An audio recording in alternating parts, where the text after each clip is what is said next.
ദൈവനാമം മഹത്വപ്പെടുമാറാകട്ടെ. എല്ലാവർക്കും ഒരു ശുഭസായാഹ്നം നേരുന്നു. ജീവനും ജീവിതവും പഠന പരമ്പരയുടെ മറ്റൊരു എപ്പിസോഡിലേക്ക് എല്ലാവരെയും ഹാർദവമായിട്ട് സ്വാഗതം ചെയ്യുന്നു. നമുക്ക് വളർച്ചയ്ക്ക് ആവശ്യമായിട്ടുള്ള ഒരു വിഷയമാണ് നമ്മൾ ഇന്ന് തിരഞ്ഞെടുത്തിട്ടുള്ളത്. നമ്മുടെ എല്ലാവരുടെയും ജീവിതങ്ങളെ സ്വാധീനിക്കുന്ന ഒരു വിഷയമായി തന്നെയാണത്. സഭാ ശുശ്രൂഷകരുടെ നിരന്തര വളർച്ച എന്നുള്ളതാണ് നമ്മൾ ഇന്ന് ചർച്ച ചെയ്യുന്ന വിഷയം.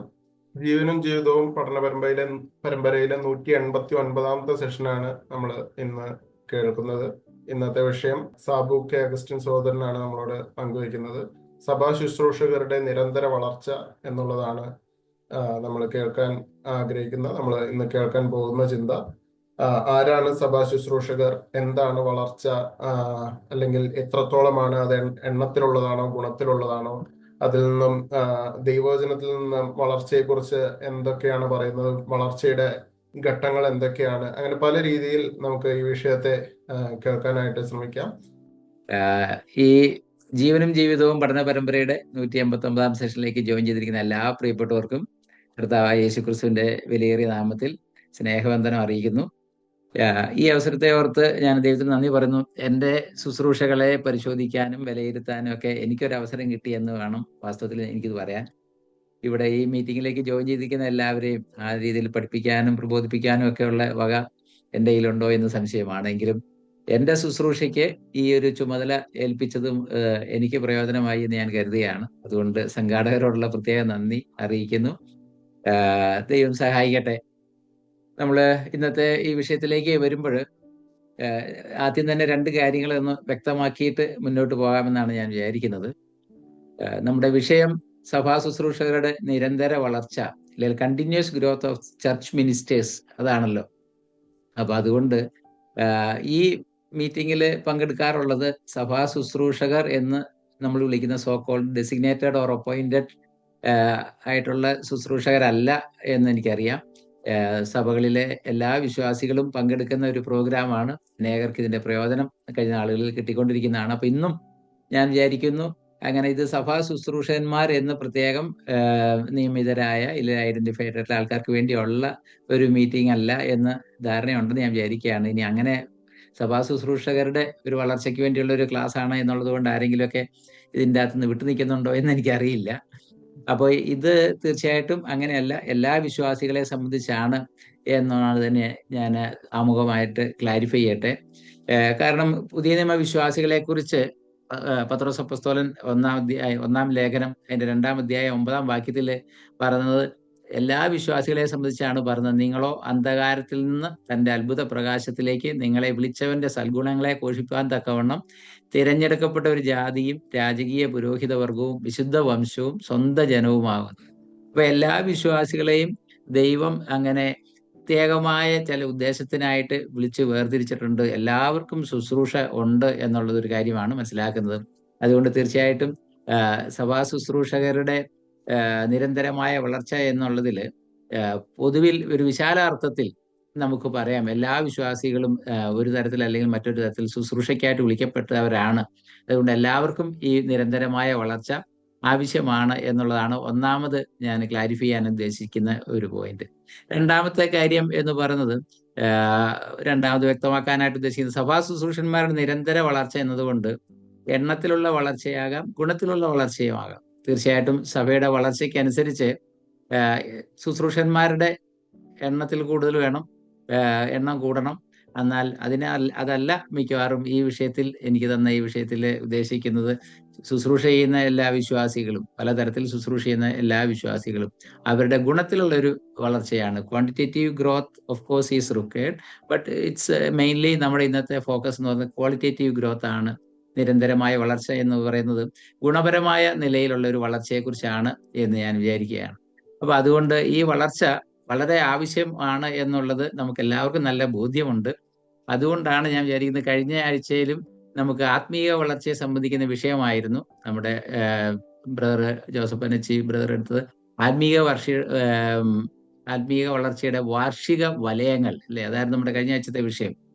അപ്പൊ അവിടെയും ആത്മീയ വളർച്ച പ്രിയ ബ്രദർ വളരെ വ്യക്തമായിട്ട് അത് പഠിപ്പിക്കുകയുണ്ടായി. അപ്പൊ വളർച്ച ആവശ്യമാണ് എന്നുള്ളൊരു ബോധ്യം നമുക്ക് എല്ലാവർക്കും ഉണ്ട്. അപ്പൊ അതുകൊണ്ട് തന്നെ തീർച്ചയായിട്ടും വിഷയങ്ങൾ പല ആംഗിളിൽ നിന്ന് പല തലത്തിലുള്ള വളർച്ചയെ സംബന്ധിച്ച് വിശകലനം ചെയ്യുന്നത്, പഠിക്കുന്നത് നമ്മുടെ ഓരോരുത്തരുടെയും ദൈവം ആഗ്രഹിക്കുന്ന നിലയിലുള്ള വളർച്ചയ്ക്ക് പ്രയോജനമായി തീരും എന്ന് തന്നെ ഞാൻ ഉറച്ചു വിശ്വസിക്കുകയാണ്. ശരി, ഈ വളർച്ച നമുക്ക് മാത്രമല്ല എല്ലാ മേഖലയിലും ഉണ്ട് എന്നുള്ളത് ആവശ്യമാണ്, അങ്ങനെ കാണുന്നുണ്ട് എന്നുള്ളത് നമുക്ക് സന്തോഷകരമാണ്. നമുക്കറിയാം, ഒരു സംഭവം നമ്മുടെയൊക്കെ മനസ്സിലേക്ക് ഈ അടുത്ത നാളിലുണ്ടായ ഒരു സംഭവം ഞാനൊന്ന് നമ്മുടെ മനസ്സിലുള്ള സംഭവം അതൊന്ന് നമ്മുടെ ശ്രദ്ധയിലേക്ക് കൊണ്ടുവരികയാണ്. ആതുര ശുശ്രൂഷ മേഖലയിൽ അഭൂതപൂർവമായ വളർച്ചയ്ക്കും കുതിച്ചുചാട്ടത്തിനും നാം എല്ലാവരും സാക്ഷികളാണ്.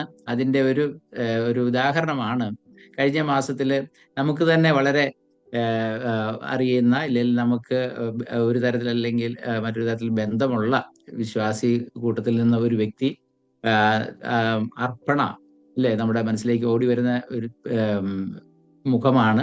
നമ്മൾ ഇന്നും അർപ്പണയുടെ അപ്ഡേറ്റ്സ് പ്രയർ ഗ്രൂപ്പുകളിൽ കണ്ടു. അങ്ങനെ ദുർഗ എന്ന് പറയുന്ന നേപ്പാളി യുവതി, ഏതാണ്ട് 21-22 വയസ്സുള്ള ആ പെൺകുട്ടി കേരളത്തിൽ വന്ന അവർക്ക് വളരെ ശ്രമകരമായ ഒരു സർജറി ആവശ്യം വന്നു. ഹാർട്ട് ട്രാൻസ്പ്ലാന്റേഷൻ, ഹൃദയമാറ്റ ശസ്ത്രക്രിയയ്ക്ക് വിധേയമായി. അത് ഇന്ത്യയിൽ തന്നെ ആദ്യമായിട്ട് ഒരു ഡിസ്ട്രിക്ട് ലെവലിലുള്ള ഗവൺമെന്റ് ഹോസ്പിറ്റലിൽ നടന്ന ഒരു വലിയ സർജറി ആയിരുന്നു എന്നൊക്കെ ആ നിലയിൽ നമുക്ക് വളരെ മനുഷ്യര് അതിനെ പുകഴ്ത്തുകയും അതിനെ അങ്ങനെ ശ്രദ്ധിക്കുകയും ചെയ്തു. മാത്രമല്ല ആ രംഗത്ത് പ്രവർത്തിക്കുന്നവർക്ക് അത് വലിയൊരു നേട്ടമായിട്ട് അവരതിനെ അഭിമാനത്തോടെ പറയുകയുണ്ടായി. അന്താരാഷ്ട്ര തലത്തിൽ തന്നെ അതിന് ശ്രദ്ധ കിട്ടുകയും ചെയ്തു. നമുക്ക് വളരെ ശ്രദ്ധിക്കാൻ കാരണം നമ്മളുമായിട്ട് നമ്മുടെ സഹോദരങ്ങളുമായിട്ട് ബന്ധമുള്ള ഒരു കുട്ടി എന്ന നിലയിൽ വളരെയധികം പ്രാർത്ഥനയും താല്പര്യവും നമുക്ക് ആ വിഷയത്തിൽ ഉണ്ടായിരുന്നു. അതുകൊണ്ട് തന്നെ നമ്മൾ ദിവസവും അവരുടെ അപ്ഡേറ്റിന് വേണ്ടി കാത്തിരിക്കുകയാണ്. ആരോഗ്യം പ്രാപിച്ചു വരുന്നതിന് വേണ്ടി നമുക്ക് തുടർന്നും പ്രാർത്ഥിക്കാം, നമുക്ക് ശ്രദ്ധിക്കാം, ദൈവം കൃപ ചെയ്യാനായിട്ട്. എന്നാൽ ഞാൻ ഈ കാര്യത്തെക്കുറിച്ച് പറയാൻ കാര്യം, മനുഷ്യന്റെ ശരീരത്തെ സംബന്ധിക്കുന്ന ചികിത്സയില്, ആതുര ശുശ്രൂഷയിലെ ചികിത്സാ മേഖലയില് എന്തൊരു വലിയ മാറ്റങ്ങളും കുതിച്ചുചാട്ടങ്ങളുമാണ് നമുക്ക് ഉണ്ടാകുന്നത്. മനുഷ്യന്റെ ഈ ഭൂമിയിലെ അല്പകാലത്തെ ആയുസ്സിനു വേണ്ടിയിട്ട് നമുക്കറിയാം, എന്തെല്ലാം ചെയ്താലും മനുഷ്യന്റെ ആയുസ് നിശ്ചയിക്കപ്പെട്ടിരിക്കുന്നു. അത് ഒരിക്കൽ മരണം എന്ന് പറയുന്നത് മാറ്റാൻ ഇതുവരെയും മെഡിക്കൽ സയൻസിന് കഴിഞ്ഞിട്ടില്ല.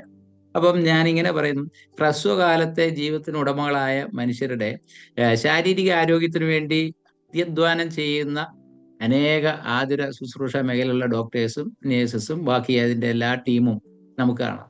എത്ര അതിശയകരമായിട്ടാണ് ഷിബു എന്ന് പറയുന്ന വ്യക്തിയുടെ ഹാർട്ട് തിരുവനന്തപുരത്ത് നിന്ന് അത് സർജറി ബ്രെയിൻ ഡെത്ത് ബാധിച്ച അദ്ദേഹത്തിന്റെ ഹാർട്ട് എത്ര ശ്രദ്ധയോടെ, എത്ര ജാഗ്രതയോടെ ഹെലികോപ്റ്ററിൽ അങ്ങനെ എയർലിഫ്റ്റ് ചെയ്ത് എറണാകുളത്ത് എത്തിച്ച് നിമിഷ നേരം കൊണ്ടുള്ള തുടർന്നുള്ള സമയം കൊണ്ട് ആ സർജറിയുടെ കാര്യങ്ങൾ ഒക്കെ നിവർത്തിച്ചത്.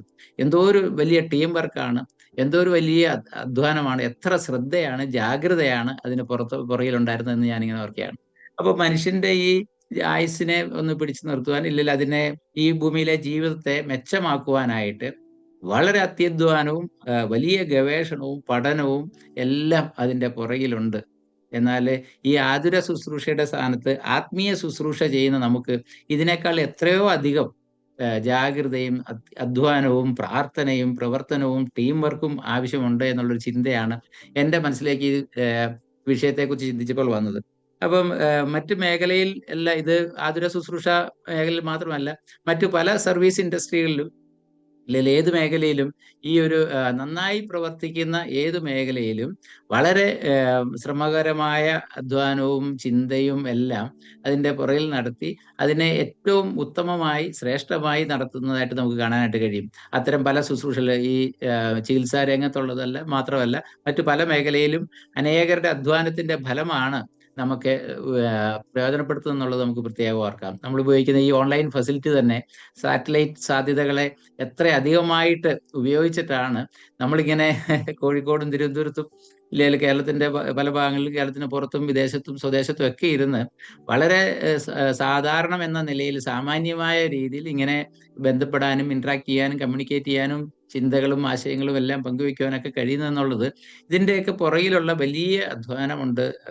ശാസ്ത്രത്തിന്റെ ഇതായ വലിയ വളർച്ചയുടെ സ്വീകർത്താക്കളാണ്, അതിന്റെ ഗുണഭോക്താക്കളാണ് ഞാനും നിങ്ങളും എന്നുള്ളത് ഞാൻ പ്രത്യേകം ഓർക്കുകയാണ്. അപ്പൊ അതുകൊണ്ട് തന്നെ, എന്നാൽ ഇതെല്ലാം നമുക്കറിയാം, ഇതെല്ലാം താൽക്കാലികമാണ്. ദൈവം അനുവദിക്കുന്ന കാലത്തോളം നമ്മുടെ ജീവിതമുള്ളൂ, ദൈവം അനുവദിക്കുന്ന കാലത്തേ ഉള്ളൂ നമ്മുടെ ഈ ലോകം തന്നെ, ഇതിന്റെ നിലനിൽപ്പ് എന്നുള്ളതൊക്കെ നമുക്കറിയാം. എന്നാൽ നിത്യതയ്ക്കായി നിർണയിക്കപ്പെട്ട, നിത്യതയ്ക്കായി തിരഞ്ഞെടുക്കപ്പെട്ട മനുഷ്യര് ഈ ഭൂമിയിലെ തങ്ങളുടെ ജീവിതത്തിലെ ചില നിർണായകമായ തീരുമാനങ്ങളുടെ ബേസിൽ അവരുടെ ജീവിതത്തിൻ്റെതായ ജീവിതം എങ്ങനെ നയിക്കുന്നു എന്നുള്ളതിൻ്റെ അനുസരിച്ച് അവരുടെ നിത്യത നിർണയിക്കപ്പെട്ടിരിക്കുന്നു എന്നുള്ളത് അറിയുന്ന അപൂർവം ആൾക്കാരിൽ ചിലരാണ് നമ്മൾ ഓരോ, ഞാനും നിങ്ങളും. അപ്പൊ നമ്മളെ ദൈവം ഏൽപ്പിച്ചിരിക്കുന്ന ശുശ്രൂഷ മറ്റേത് മെഡിക്കൽ ഫീൽഡിലോ ഇല്ല മറ്റ് ശാസ്ത്ര മേഖലകളിലോ ഉള്ളതിനേക്കാളും വളരെ പ്രാധാന്യമുള്ള ഒരു കാര്യമാണ് ദൈവം നമ്മളെ ഏൽപ്പിച്ചിരിക്കുന്നത് എന്നുള്ളത് പ്രത്യേകം നമ്മൾ ഓർക്കേണ്ടതുണ്ട്. അപ്പൊ ഞാൻ ഇന്നത്തെ ഈ ചിന്തയിൽ, നമ്മുടെ ഈ സെഷനിൽ നമ്മുടെ സഭാ ശുശ്രൂഷകരുടെ നിരന്തരമായ വളർച്ച, അതിന്റെ പ്രാധാന്യത്തെക്കുറിച്ച് അല്പമായിട്ട് പറയണം. അതിന്റെ മേഖലകൾ, ഏതൊക്കെ മേഖലകളിൽ നമുക്കിത് വളർച്ച ആവശ്യമുണ്ട്, അതുപോലെ ഇതിന്റെ തടസ്സങ്ങൾ എന്താണ്, നമുക്ക് വളർച്ചയ്ക്ക് തടസ്സങ്ങൾ എന്താണ്, ഇങ്ങനെയുള്ള കാര്യങ്ങളെക്കുറിച്ച് അല്പമായിട്ടൊന്ന് പറഞ്ഞു വെക്കാമെന്ന് വിചാരിക്കുന്നു. ബാക്കി ചർച്ചകൾ അതിനെ പറ്റിയ ആൾക്കാരെ നയിക്കും. നമുക്ക് അതിലെല്ലാവർക്കും സജീവമായി പങ്കെടുക്കാം. അത് നമുക്ക് പ്രയോജനമായി തീരണം എന്നുള്ളത് എനിക്ക് വലിയ ആഗ്രഹവും പ്രാർത്ഥനയാണ്. അതിന്റെ കാരണം എന്ന് വെച്ചാൽ നമ്മൾ ഒരുപാട് പഠിക്കുന്ന മനുഷ്യരാണ്. ദൈവകൃപയാൽ നന്നായിട്ട് പഠിക്കാനുള്ള വേദികൾ നമ്മുടെ മധ്യത്തിൽ നമുക്ക് ധാരാളം ദൈവം തരുന്നുണ്ട്. അപ്പോ നമ്മൾ പഠിക്കുന്ന കാര്യങ്ങൾ മറ്റു പലരോട് പറയുകയും ചെയ്യുന്നുണ്ട്. എന്നാൽ അത് പ്രാക്ടീസ് ചെയ്യുന്നതിൽ എത്രത്തോളം നമ്മൾ വിജയിക്കുന്നു എന്നുള്ളത് എന്നെ പലപ്പോഴും ചിന്തിപ്പിച്ചിട്ടുണ്ട്. എൻ്റെ ജീവിതത്തിൽ അതിൻ്റെ കുറവുകളുണ്ട്. നമുക്ക് ഓരോരുത്തർക്കും അത് പരിശോധിക്കാൻ ഒരു അവസരം കൂടി ആകട്ടെ ഇതെന്ന് ഞാൻ ആത്മാർത്ഥമായിട്ട് ആഗ്രഹിക്കുന്നു. പലപ്പോഴും ഞാൻ ചിന്തിക്കുമ്പോൾ നമ്മൾ ഒരുപാട് പ്രൊഫസിങ് മിനിസ്റ്റേഴ്സ് ആണ്, പ്രാക്ടീസിങ് മിനിസ്റ്റേഴ്സ് ആകുന്നില്ല എന്നങ്ങ് തോന്നാറുണ്ട്. നമ്മൾ പലതും പറയുന്നുണ്ട്, നമുക്ക് ധാരാളം അറിയുന്നുമുണ്ട്, പഠിക്കുന്നുമുണ്ട്. എന്നാൽ അതിനനുസരിച്ച് പ്രായോഗിക തലത്തിൽ ഈ ശുശ്രൂഷ മേഖലയിൽ നമ്മൾ അത് എത്രത്തോളം പ്രയോജനപ്പെടുത്തുന്നുണ്ട് എന്നുള്ളത് വളരെ ചിന്തിക്കേണ്ട ഒരു വിഷയം തന്നെയാണ്. അതുകൊണ്ട് വളർച്ച എന്ന് പറയുന്നത് എല്ലാ മേഖലയിലും വളരെ അത്യാവശ്യമുള്ളതാണ്. നമ്മൾ പറയാറുണ്ട്, growth is a sign of all living beings. ജീവനുള്ളതിൻ്റെ എല്ലാം ലക്ഷണങ്ങളിൽ പെട്ടതാണ് വളർച്ച എന്ന് പറയുന്നത്. മനുഷ്യൻ, അത് മനുഷ്യരായാലും അല്ല മറ്റ് ജീവജാലങ്ങളായാലും ജീവനുള്ളതെല്ലാം വളരുന്നുണ്ട് എന്നുള്ളത്. ഒരുപക്ഷെ വളർച്ചയുടെ തലങ്ങളും വളർച്ചയുടെ വേഗത്തിലും ഒക്കെ വ്യത്യാസമുണ്ട് എന്നുള്ളത് നമുക്കറിയാം. എന്നാൽ ജീവനുള്ളതിനൊക്കെ വളർച്ചയുണ്ട് എന്നുള്ളത് നമുക്ക് അതിന്റെ പ്രാധാന്യത്തെ കുറിക്കുന്ന ഒരു കാര്യമാണ്. നമുക്കറിയാം, വാർദ്ധക്യം കൊണ്ട് വളർച്ച അങ്ങനെ തീരുകയല്ല. വയസ്സും പ്രായമൊക്കെ ആയി ഇനി എന്ത് വളരാൻ എന്ന് ചിന്തിക്കുന്ന ആരെങ്കിലും ഉണ്ടെങ്കിൽ ഞാൻ പറയട്ടെ, വാർദ്ധക്യം കൊണ്ട് ഒരിക്കലും വളർച്ച തീരുന്നില്ല. പകരം വളർച്ചയുടെ വേഗതയും ഒരുപക്ഷെ വളർച്ചയുടെ തലങ്ങളും മാത്രമാണ് മാറുന്നതെന്ന് പറയാനായിട്ട് കഴിയും. കുഞ്ഞുങ്ങളുടെ വളർച്ച വേഗത്തിലാണ്, യൗവനത്തിലെ വളർച്ചയും വളരെ ശ്രദ്ധേയമാണ്. എന്നാൽ വാർദ്ധക്യം ബാധിച്ചു തുടങ്ങുമ്പോൾ മനുഷ്യന്റെ ശാരീരിക വളർച്ചയിൽ മാറ്റം വരാം. എന്നാൽ അറിവിലും പ്രായോഗിക പരിജ്ഞാനത്തിലും വളർച്ച ഉണ്ടാകണം എന്ന് തന്നെയാണ് ദൈവം ആഗ്രഹിക്കുന്നത്. മാത്രമല്ല, ആത്മീയ ചിന്തകളിലും പ്രാർത്ഥനയിലും ഒക്കെ വാർദ്ധക്യത്തിലും നമുക്ക് വളരാൻ കഴിയും എന്നുള്ളത് നമ്മൾ ഈ മീറ്റിങ്ങിൽ പങ്കെടുത്തിരിക്കുന്ന പലരുടെയും അനുഭവമാണെന്ന് ഞാൻ വിചാരിക്കുകയാണ്. അതുകൊണ്ട് തീർച്ചയായിട്ടും പ്രായ വ്യത്യാസം കൂടാതെ ഇതിൽ പങ്കെടുക്കുന്ന എല്ലാവർക്കും, ഇല്ലെങ്കിൽ നമ്മോട് ചേർന്ന് നിൽക്കുന്ന എല്ലാവർക്കും ശരിയായ ആത്മീയ വളർച്ച ആവശ്യമുണ്ട്. നമുക്ക് അന്യോന്യം ആ നിലയിൽ പ്രബോധിപ്പിക്കാം, ഉത്സാഹിപ്പിക്കാം, ധാരാളം പ്രാർത്ഥിക്കാം. അപ്പൊ സഭാ ശുശ്രൂഷന്മാരുടെ കാര്യത്തിലും അതുകൊണ്ട് നിരന്തര വളർച്ച പ്രായഭേദമന്യേ സാധ്യമായ കാര്യമാണ്, ഇല്ലെങ്കിൽ സാധ്യമാക്കേണ്ടതാണ് എന്നാണ് എനിക്ക് പറയാനുള്ളത്. വേഗതയിലും ശുശ്രൂഷയുടെ തലങ്ങളിലും ഒക്കെ വ്യത്യാസം ഉണ്ടാകുമെന്ന് ഞാൻ പറഞ്ഞല്ലോ. എന്നാൽ ഇത്രയൊക്കെ പറ്റുള്ളൂ, ഇതൊക്കെ മതി എന്ന് പറയുന്ന ഒരു ഭാവം, അത് വളർച്ചയ്ക്ക് തടസ്സമായിട്ടിരിക്കുന്നു. ഇല്ലെ തടസ്സങ്ങളിൽ ഉൾപ്പെട്ടതാണ് വളർച്ചയുടെ ഇതൊക്കെ മതി എന്നുള്ള ചിന്ത. അങ്ങനെ നമ്മളെയൊക്കെ ബാധിക്കാനുള്ള സാധ്യതയുണ്ട്. അതുകൊണ്ട് കംപ്ലാസൻസ് എന്ന് പറയുന്നത്, ആ ഒരു ഫീലിംഗ് നമുക്ക് വന്നു പോയാൽ അത് it is an enemy to growth എന്ന് പറയാനായിട്ട് കഴിയും.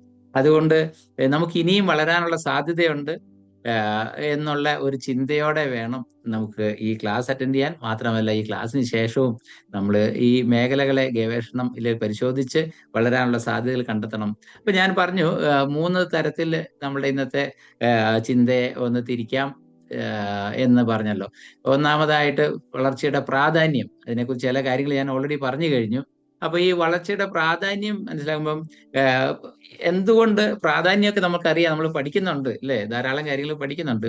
പക്ഷെ എന്തുകൊണ്ടാണ് ഈ വളർച്ച അങ്ങനെ ഇതിനെക്കുറിച്ച് ബോധ്യവും അറിവും ദൈവവചനത്തിൽ നിന്നുള്ള പരിജ്ഞാനമൊക്കെ ഉണ്ടായിട്ടും നമ്മൾ ദൈവം പ്രതീക്ഷിക്കുന്ന മേഖലയിൽ ആ തലത്തിലേക്ക് വളരുന്നില്ല എന്ന് നമുക്ക് തന്നെ പലപ്പോഴും തോന്നുന്നുണ്ട്. അപ്പൊ ഞാൻ അതിനെക്കുറിച്ച് ചിന്തിച്ച ഒരു കാര്യം, ഈ അറിവും നമ്മുടെ ബോധ്യങ്ങളായിട്ട് മാറണം, നമ്മുടെ കാഴ്ചപ്പാടുകളെ അത് സ്വാധീനിക്കണം, നമ്മൾ പഠിക്കുന്ന കാര്യങ്ങൾ എന്നുള്ളത് നമ്മുടെ പ്രായോഗികമായി നമ്മുടെ ജീവിതത്തെയും പ്രവർത്തനത്തെയൊക്കെ സ്വാധീനിക്കുന്ന രീതിയിലേക്ക് നമ്മൾ ദൈവവചനത്തിൽ നിന്നുള്ള അറിവും പഠനവും അത് നല്ല ബോധ്യങ്ങളായി, കാഴ്ചപ്പാടുകളായിട്ട്, റൈറ്റ് കൺവിക്ഷൻസ് ആൻഡ് വിഷൻസ് ആയി മാറിയാൽ മാത്രമേ, അതൊരു പേഴ്സണലൈസ്ഡ് ആയിട്ട് വന്നാൽ മാത്രമേ നമ്മുടെ ശുശ്രൂഷ തലത്തിൽ അതിന്റെ വളർച്ച പ്രകടമാകുള്ളൂ എന്നാണ് ഞാൻ വിചാരിക്കുന്നത്. നമുക്ക് ഈ പ്രാധാന്യത്തെക്കുറിച്ച് പറയുമ്പോൾ സഭാ ശുശ്രൂഷന്മാരുടെ നിരന്തര വളർച്ചയാണ്. അപ്പൊ നമുക്ക് ആദ്യമേ ഈ സഭയുടെ പ്രാധാന്യത്തെക്കുറിച്ച് ശരിയായ ബോധ്യം വേണം.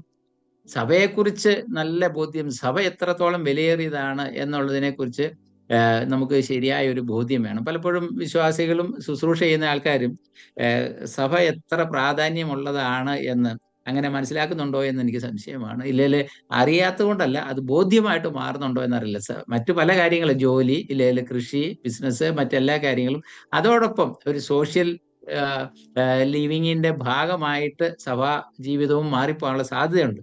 നമ്മൾ രക്ഷിക്കപ്പെട്ടവരാണെങ്കിൽ പോലും, അല്ലെങ്കിൽ സഭയെക്കുറിച്ചും രക്ഷയെക്കുറിച്ചും നിത്യതയെക്കുറിച്ചും ഒക്കെ അറിവുള്ളവരാണെങ്കിലും പലപ്പോഴും പല കാര്യങ്ങൾക്ക് ഇടയ്ക്കുള്ള ഒരു പരിപാടിയായി മാറുന്നു സഭ എന്ന് പറഞ്ഞാൽ അതിനർത്ഥം നമുക്ക് അറിവുണ്ട്, പക്ഷെ കൺവിക്ഷൻ ഇല്ല, ഇല്ലല്ലോ അതിനെ സംബന്ധിച്ചുള്ള കാഴ്ചപ്പാടില്ല എന്ന് തന്നെയാണ് ഞാൻ ചിന്തിക്കുന്നത്.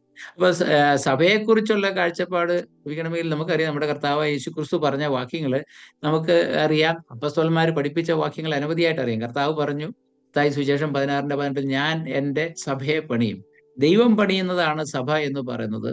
ദൈവമാണ് അതിന്റെ ആർക്കിടെക്റ്റും അതിന്റെ ബിൽഡറും എന്നൊക്കെ, അതിന്റെ ഓണറും എന്നൊക്കെ നമ്മൾ പഠിച്ചിട്ടുണ്ട്. എന്നാൽ ആ ദൈവത്തിന്റെ പരിപാടിയാണ് സഭയെങ്കിൽ അതിന്റെ പ്രാധാന്യം നമ്മൾ ഒട്ടും കുറച്ച് കാണരുത് എന്നാണ് പറയാനുള്ളത്.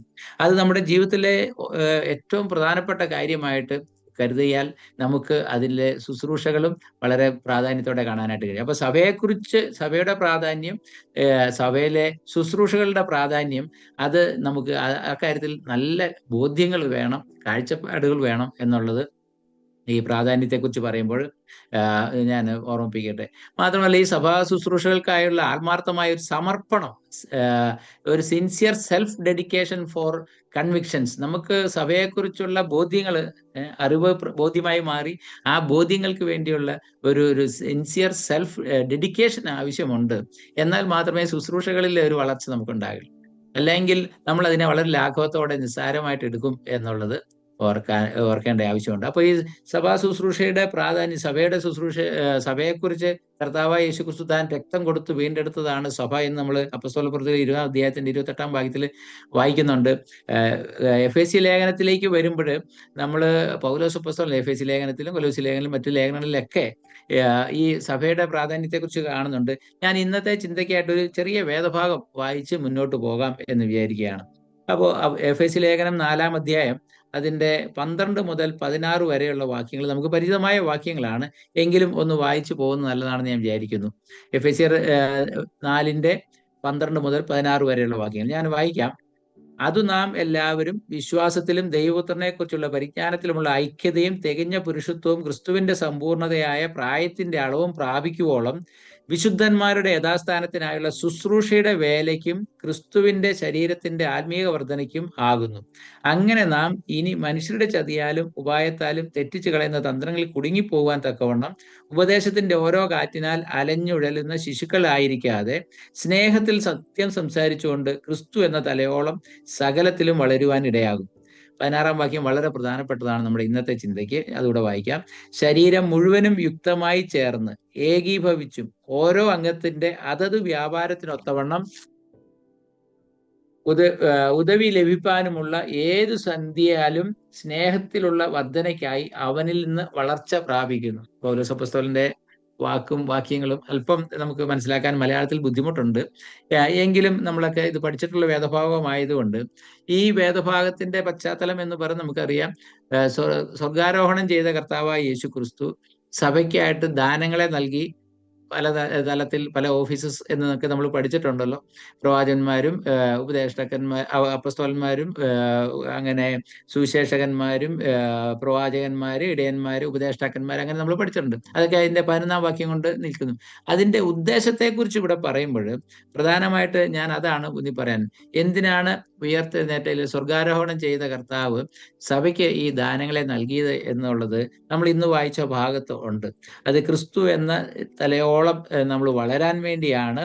അത് എങ്ങനെ സാധിക്കുന്നു എന്നുള്ളത് ചോദിച്ചാൽ ശരീരം മുഴുവനും യുക്തമായി ചേർന്ന് ഏകീഭവിച്ചും 16-ാം വാക്യം ഓരോ അംഗത്തിന് അതത് വ്യാപാരത്തിനൊത്തവണ്ണം എന്നാണ് നമ്മൾ പ്രാപിച്ചത്.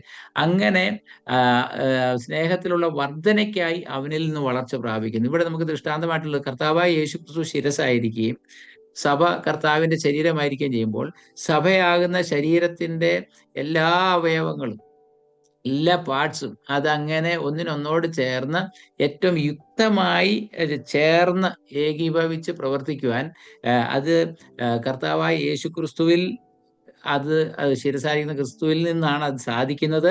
അതിനു വേണ്ടിയിട്ടാണ് ഈ ദാനങ്ങളായിട്ട് ശുശ്രൂഷയ്ക്ക് വിശുദ്ധന്മാരുടെ മലയാളത്തിൽ 13-ാം വാക്യം, ഇംഗ്ലീഷിൽ 12-ാം വാക്യം, വിശുദ്ധന്മാരുടെ യഥാസ്ഥാനത്തിനായുള്ള ശുശ്രൂഷയുടെ വേലയ്ക്ക് ആണ് ഈ ദാനങ്ങളൊക്കെ നൽകിയിരിക്കുന്നതെന്ന് വായിക്കുന്നത്.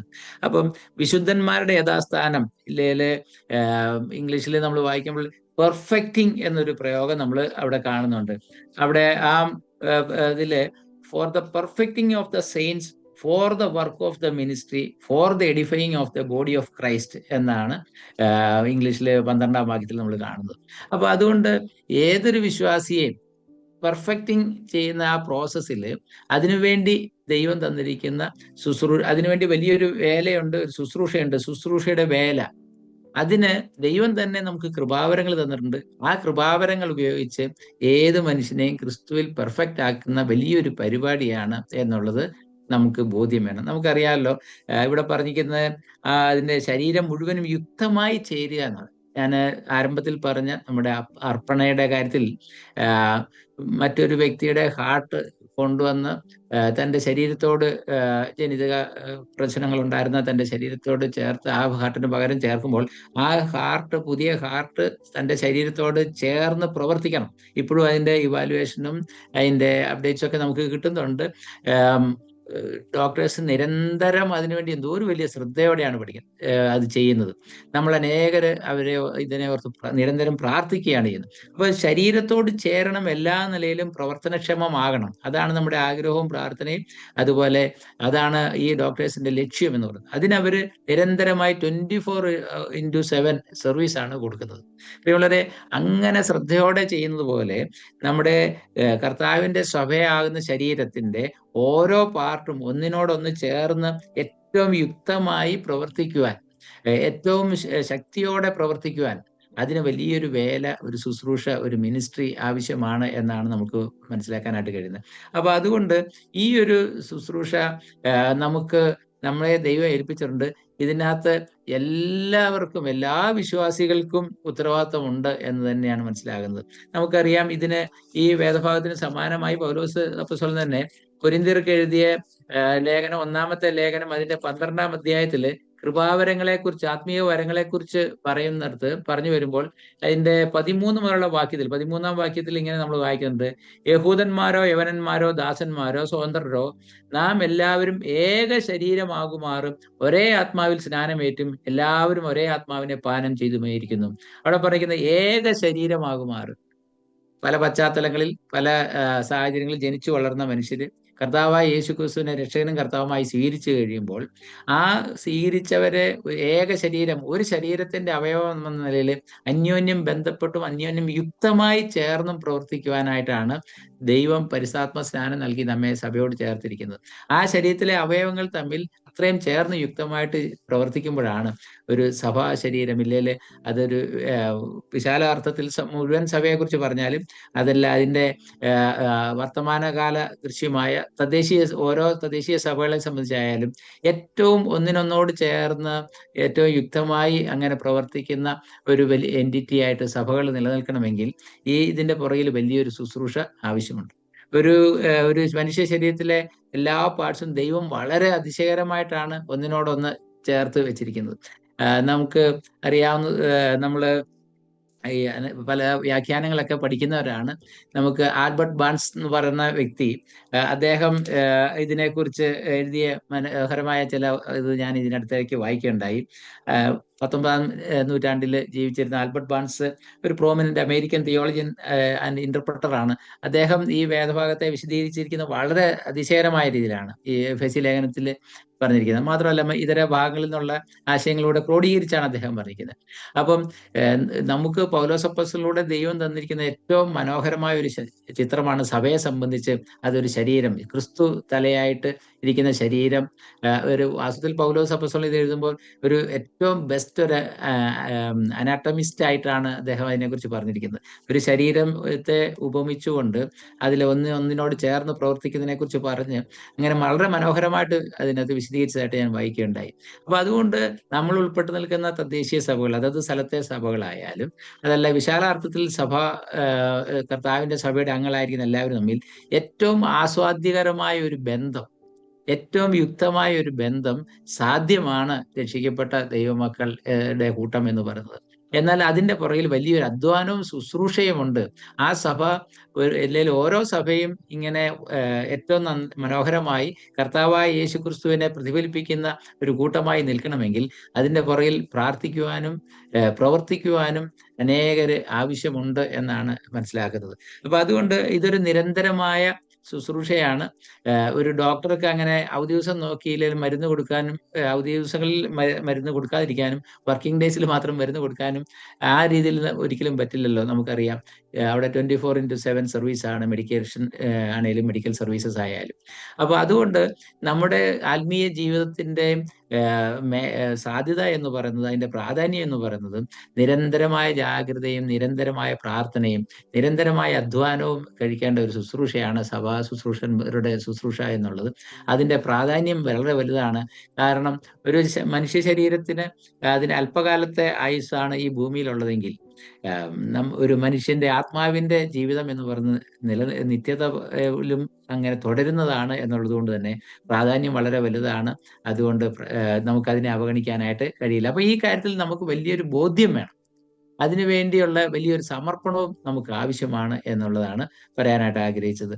അത് മാത്രമല്ല, ഇതിനകത്ത് മറ്റൊരു കാര്യം, ഈ ശുശ്രൂഷകൾ ചെയ്യണമെങ്കിൽ ഇത് ദൈവം നമുക്ക് ഏൽപ്പിച്ചതായതുകൊണ്ട് നിരന്തരമായ ദൈവാശ്രയത്തിലൂടെ മാത്രമേ ഇത് സാധിക്കുകയുള്ളൂ.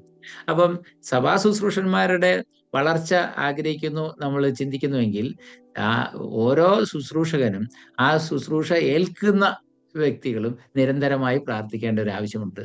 നമുക്കറിയാം, നമ്മള് ഒരു ആശുപത്രിയിൽ പോകുകയാണെങ്കിൽ വിശ്വാസികളായ നമ്മൾ പലപ്പോഴും ഡോക്ടേഴ്സിനെയൊക്കെ ഓർത്ത് പ്രാർത്ഥിക്കും, നേഴ്സുമാരെ ഓർത്ത് പ്രാർത്ഥിക്കും, അവിടെ സഹായിക്കുന്ന മറ്റാൾക്കാരെയൊക്കെ ഓർത്ത് പ്രാർത്ഥിക്കും. കാരണം അവർക്ക് എന്തെങ്കിലും ഒരു കയ്യബദ്ധം പറ്റിയാൽ നമ്മൾക്കാണ് അതിന്റെ തിക്തഫലം ഉണ്ടാകുക എന്നുള്ളത് നമുക്കറിയാം. അതുപോലെ സഭാ ശുശ്രൂഷകളെ സംബന്ധിച്ച് പരാതി പറയുന്ന, അതൃപ്തി പ്രകടിപ്പിക്കുന്ന പലരും ഉണ്ട്. നമുക്കൊക്കെ അങ്ങനെയുള്ള സാധ്യതയുണ്ട്. എന്നാൽ ഈ ശുശ്രൂഷയെ ഓർത്ത് പ്രാർത്ഥിക്കുവാനുള്ള വലിയ ഉത്തരവാദിത്വം ഓരോ വിശ്വാസിക്കുമുണ്ട്. അപ്പൊ നിരന്തരമായ പ്രാർത്ഥന ആവശ്യമുള്ള ഒരു ശുശ്രൂഷയാണ്, ദൈവാശ്രയം ആവശ്യമുള്ള ഒരു ശുശ്രൂഷയാണ് എന്നുള്ളത് പ്രത്യേകം ഓർത്ത് പ്രാർത്ഥിക്കുക. ഞാൻ വീണ്ടും ചികിത്സാ മേഖലയിലുള്ള ഇല്ലസ്ട്രേഷനോട് ചേർന്ന് പറയട്ടെ. ഒരു വ്യക്തിയുടെ ആരോഗ്യം അത് മെച്ചമാക്കുന്നതിൽ ഒരു ഡോക്ടർ ഒറ്റയ്ക്കല്ല പ്രവർത്തിക്കുന്നത്, നമുക്കറിയാം. അത് പല ഡോക്ടേഴ്സ് ഒരുമിച്ച് ചേർന്ന് ചെയ്യാറുണ്ട്. അതുപോലെ തന്നെ നേഴ്സുമാരും മറ്റ് ടെക്നീഷ്യന്മാരുടെയും എത്രയോ പേരുടെ സർവീസ്, ഈവൻ ഒരു ആശുപത്രിയിലെ ക്ലീനിങ് സ്റ്റാഫിന്റെ സർവീസ് പോലും വളരെ പ്രധാനപ്പെട്ടത് തന്നെയാണ്. അപ്പോൾ വലിയൊരു ടീമായിട്ടാണ് പ്രവർത്തിക്കുന്നത്. ആ ടീം നന്നായിട്ട് പ്രവർത്തിച്ചാൽ മാത്രമേ അത് നന്നായി പോവുകയുള്ളൂ. അതുകൊണ്ട് ഞാൻ പറയട്ടെ, ആത്മീയ ശുശ്രൂഷയും അങ്ങനെയാണ്, ദൈവം വെച്ചിരിക്കുന്ന പരിപാടി അങ്ങനെയാണ്. നമുക്ക് പരിശോധിക്കാനും തിരുത്താനും ഒക്കെ ഈ ഒരു ഇല്ലസ്ട്രേഷൻ വളരെ പ്രയോജനമാണെന്ന് ഞാൻ വിചാരിക്കുകയാണ്. ആത്മീയ ശുശ്രൂഷയും ഒരു സഭയും ഒക്കെ ഏറ്റവും മനോഹരമായിട്ട് പോകണമെങ്കിൽ എല്ലാ വിശ്വാസികളുടെയും സഹകരണം വളരെ ആവശ്യമാണ്. ഞാൻ ഒരു സംഭവം ഓർക്കാണ്. കഴിഞ്ഞ വർഷം ആം, ജൂൺ മാസത്തിൽ എനിക്കൊരു തൈറോയിഡ് സർജറി ഉണ്ടായി. നിങ്ങളിൽ ചിലർക്കെങ്കിലും ഒക്കെ അറിയാം. ആം, വളരെ പ്രാർത്ഥിച്ച് കാത്തിരുന്ന് ആണ് അത് ചെയ്തത്. അത് ചെയ്യുന്നതിന് മുമ്പ് ഡോക്ടേഴ്സ് വിശദമായ പരിശോധനയൊക്കെ നടത്തിയതിനു ശേഷം പറഞ്ഞു, ഇതുമൂലം ഇത് സർജറി വിജയിച്ചില്ലെങ്കിൽ വരാവുന്ന കോംപ്ലിക്കേഷൻസിനെ കുറിച്ച് ആം, കുറച്ച് കാര്യങ്ങൾ പറഞ്ഞു. ചിലപ്പോൾ ശബ്ദം നഷ്ടപ്പെട്ടു പോകാം, മറ്റ് ചില ഇവഞ്ച്വാലിറ്റീസ് വരാം. അതിനെക്കുറിച്ചെല്ലാം പറഞ്ഞ് എല്ലാ ഡിപ്പാർട്ട്മെന്റിലുള്ള ആൾക്കാരെയും, തൊറാസിക് സർജനെയും മറ്റ് ആൾക്കാരെ എല്ലാം റെഡിയാക്കി നിർത്തിയിട്ടേ ഞങ്ങൾ ചെയ്യുള്ളൂ, ഒരു രീതിയിലുള്ള റിസ്ക് എടുക്കാൻ ഞങ്ങൾക്ക് താല്പര്യമില്ല എന്നൊക്കെ പറഞ്ഞ് കുറച്ചൊക്കെ കാര്യങ്ങൾ പറഞ്ഞപ്പോൾ നമുക്കൊരു ഭയം തോന്നി. ഇവര് രോഗിയെടുത്ത് ഇല്ലല്ലേ, ഇത് ആവശ്യമുള്ള ഒരാൾ അത് പോകുന്നതിന് മുമ്പ് എല്ലാ മുന്നറിയിപ്പും തന്നിട്ടാണ് ചെയ്യുന്നത്. അവരെന്നിട്ട് എല്ലാ സജ്ജീകരണങ്ങളോടെ ചെയ്തു. അപ്പം ICUയിൽ കിടന്നപ്പോൾ ഞാൻ സൗണ്ട് ഉണ്ടോ എന്നൊന്ന് പ്രൈസ് ദി ലോർഡ് എന്ന് പറഞ്ഞ് നോക്കി. നോക്കുമ്പോൾ സൗണ്ട് ഉണ്ട്. പിന്നീട് ഡോക്ടർ ആദ്യമായിട്ട് വന്ന് സംസാരിച്ചപ്പോൾ ആ ഡോക്ടറോട് സംസാരിച്ചപ്പോൾ അദ്ദേഹത്തിന് ഭയങ്കര സന്തോഷം തോന്നി. എനിക്ക് വേറെ കോംപ്ലിക്കേഷൻസ് ഒന്നും ഉണ്ടാകാതെ എൻ്റെ സർജറി കംപ്ലീറ്റ് ആയി കഴിഞ്ഞപ്പോൾ അദ്ദേഹം പങ്കുവെച്ച സന്തോഷം എനിക്ക് അതിശയം തോന്നി. ആ ഒരു ഡോക്ടർ, അദ്ദേഹത്തിന് ഒരുപക്ഷെ എന്നെക്കാളും സന്തോഷമായിരുന്നു എന്ന് എനിക്ക് അറിഞ്ഞുകൂടാ. കാരണം ചില കോംപ്ലിക്കേഷൻസ് ഒക്കെ പ്രതീക്ഷിച്ചിരുന്നു, കുറച്ച് സെൻസിറ്റീവ് ആയിരുന്നു, പക്ഷേ യാതൊന്നും സംഭവിച്ചില്ല എന്ന് പറഞ്ഞ്. അപ്പം ഞാൻ അദ്ദേഹത്തോട് താങ്ക്സ് ഒക്കെ പറഞ്ഞ കൂട്ടത്തിൽ സുവിശേഷം പറയാനൊരു അവസരം കിട്ടി. അതങ്ങനെ പങ്കുവയ്ക്കുകയുണ്ടായി. അപ്പൊ എനിക്ക് മനസ്സിലായി, എനിക്ക് ദൈവം എന്തിനാണ് ശബ്ദം തന്നത്, ഇല്ലെ നഷ്ടപ്പെടുത്താതെ സൂക്ഷിച്ചത് എന്നുള്ള കാര്യത്തിൽ എനിക്ക് മനസ്സിലായി. ഈ ഡോക്ടർ ഇത്ര ശ്രദ്ധയോടെ എൻ്റെ ശബ്ദത്തിന്റെ കാര്യത്തിൽ, എൻ്റെ ആരോഗ്യത്തിന്റെ കാര്യത്തിൽ, സർജറിയുടെ സക്സസിന് വേണ്ടി അത്രയും ചെയ്തപ്പോൾ എനിക്ക് അദ്ദേഹത്തോട് സുവിശേഷം പറയാതിരിക്കാനായിട്ട് കഴിഞ്ഞില്ല. വളരെ ദൈവകൃപയാൽ നന്നായിട്ട് പറയാനും അദ്ദേഹവുമായിട്ട് നല്ലൊരു വ്യക്തിബന്ധം സ്ഥാപിക്കുവാനും ഒക്കെ കാരണമായി. അദ്ദേഹത്തോട് ഞാൻ പറഞ്ഞു, സാറ് വളരെ താങ്ക്സ് പറഞ്ഞു, എൻ്റെ ഈ ശരീരത്തിന്റെ കാര്യത്തിൽ ഇത്രയും താല്പര്യത്തോടെ ചെയ്തു, എന്നാൽ എനിക്ക് എൻ്റെ ജോലി ശുശ്രൂഷ എന്ന് പറയുന്ന ആത്മീയ കാര്യത്തിലാണ്, ആത്മാവിന്റെ രക്ഷയാണ് എന്ന് പറഞ്ഞ് അദ്ദേഹത്തോട് സുവിശേഷം പറഞ്ഞു. അദ്ദേഹം അങ്ങനെ അങ്ങ് സ്വീകരിച്ചില്ലേലും അദ്ദേഹം പറഞ്ഞ കാര്യങ്ങളെ അംഗീകരിക്കുകയുണ്ടായി. ഏതായാലും ഇപ്പോഴും ഞങ്ങൾ പ്രാർത്ഥിച്ചുകൊണ്ടിരിക്കുന്നു, ഇടയ്ക്ക് കാണാറുണ്ട്. ഞാൻ പറഞ്ഞു വന്നത്, ഈ പറയുന്ന ഒരു വലിയ ടീം സഹകരിച്ച് ഒരു ടീം വർക്കിലൂടെയാണ് സർജറി വിജയിപ്പിച്ചത് എന്നാണ് അദ്ദേഹം പറഞ്ഞത്. അപ്പൊ ഞാൻ പറയുന്ന, അങ്ങനെയെങ്കിൽ സഭകളുടെ ഉള്ളിൽ, അല്ലെങ്കിൽ സഭകൾ തമ്മിൽ ഒരുമിച്ച് പ്രവർത്തിക്കുന്നതിന്റെ അത് നമ്മൾ ആസ്വദിക്കുകയും അത് അങ്ങനെ തന്നെ ചെയ്യാൻ സഹകരിക്കുകയും ചെയ്യേണ്ട ആവശ്യമുണ്ട്. അപ്പൊ സഭയ്ക്കുള്ളിലും സഭകൾ തമ്മിലുമുള്ള സഹകരണം എത്ര വലുതാണ്. ഈ അടുത്ത നാളുകളിൽ ചില സ്ഥലങ്ങളിൽ സുവിശേഷ പ്രവർത്തനവും സഭാ ശുശ്രൂഷകളുമായിട്ട് ബന്ധത്തിൽ പല സ്ഥലങ്ങളിൽ നിന്നുള്ള സഹോദരങ്ങൾ ഒരുമിച്ച് പ്രവർത്തിക്കുന്നതിന്റെ ഒരു ഭാഗമായിട്ട് എനിക്കും പോയി പ്രവർത്തിക്കാനായിട്ട് ചില അവസരങ്ങളൊക്കെ ദൈവം തന്നു, കൊല്ലത്തും മറ്റു പല സ്ഥലങ്ങളിലൊക്കെ ആയിട്ട്. അപ്പം അത് ചെയ്യുമ്പോൾ ഒരു പരിചയമില്ലാത്ത പല നാട്ടിൽ നിന്ന് അടുത്ത കാലത്ത് മാത്രം പരിചയപ്പെട്ട ചിലവർ പോലും അവിടെ വരുമ്പോൾ, നമ്മൾ ദൈവമക്കൾ എന്ന നിലയിൽ വരുമ്പോൾ ലഭിക്കുന്ന ആ ഒരു സഹകരണവും ടീം വർക്കിന്റെ ആ ആസ്വാദ്യവും ഒക്കെ എത്ര വലുതാണെന്ന് നമ്മുടെ ഇടയിൽ ധാരാളം നമുക്ക് അനുഭവങ്ങളുണ്ട്. പല സ്ഥലങ്ങളിലും, നമ്മൾ കേരളത്തിന് പുറത്തുമൊക്കെ പലരും വളരെ സഹകരിച്ച് പ്രവർത്തിക്കുന്നു. നമ്മുടെ ക്യാമ്പുകളും നമ്മുടെ അത്തരം മീറ്റിങ്ങുകളൊക്കെ നൽകുന്ന അനുഭവം നമുക്ക് അനേകർക്ക്, ഒരുപക്ഷെ വിശ്വാസികൾക്ക് പോലും അനേക കൂട്ടങ്ങളിൽ അനുഭവിക്കാൻ കഴിയാത്ത സ്നേഹവും സന്തോഷവും നല്ല ബന്ധങ്ങളും നമ്മുടെ സഭകൾ തമ്മിലും സഭകൾക്കുള്ളിലും ഉണ്ട് എന്നുള്ളത് വളരെ സന്തോഷകരമായ കാര്യമാണ്. അതിന്റെ ആസ്വാദ്യത എത്ര വലുതാണെന്നുള്ള, ചില സമയത്തെങ്കിലും ചില പ്രയാസങ്ങളൊക്കെ വരുമ്പോൾ അത് നമ്മളെ എത്ര അസ്വസ്ഥരാക്കുന്നു എന്നുള്ളത് വാസ്തവത്തിൽ ആ ബന്ധങ്ങൾ നന്നായിട്ട് സൂക്ഷിക്കുവാൻ ആവശ്യമാണ് എന്നുള്ളത് കൊണ്ടാണ്. അപ്പൊ അതുകൊണ്ട് ഞാൻ പ്രധാനമായിട്ടും ഇതിന്റെ പ്രാധാന്യത്തെക്കുറിച്ച് ആണ് ഇതുവരെയും പറഞ്ഞത്. അപ്പൊ ഇനിയും അത് ഒത്തിരി പറയാനായിട്ട് കഴിയും. എന്നാൽ നമുക്ക് അതിന്റെ മേഖലകളിലേക്കും കൂടെ ചെറുതായിട്ടൊന്ന് പോകേണ്ട ആവശ്യമുണ്ട്. ഇതൊരു പുതിയ കാര്യങ്ങളല്ല ഞാൻ പറയുന്നത്, എനിക്ക് നല്ല ബോധ്യമുണ്ട്. ഈ കാര്യങ്ങൾ നമ്മുടെ ശ്രദ്ധയിലേക്കൊന്ന് കൊണ്ടുവരികയും പിന്നീട് ചർച്ചയിൽ കൂടുതൽ കാര്യങ്ങൾ വേണമെങ്കിൽ നമുക്ക് സംസാരിക്കുകയൊക്കെ ചെയ്യാമെന്ന് വിചാരിക്കുന്നു. അപ്പം നമ്മുടെ ഈ സഭാ ശുശ്രൂഷയുടെ മേഖലകളെ കുറിച്ച് പറയുമ്പോൾ ഞാൻ പറയാൻ ഉദ്ദേശിച്ച ഒരു കാര്യം, ഈ മേഖല, ഏതെല്ലാം മേഖലയിൽ നാം വളരണം എന്നുള്ളത് ഒറ്റ വാക്കിൽ പറഞ്ഞാൽ കൃപാവരങ്ങളുടെ അടിസ്ഥാനത്തിലാണ് എന്ന് പറയാനാണ് എനിക്ക് താല്പര്യം.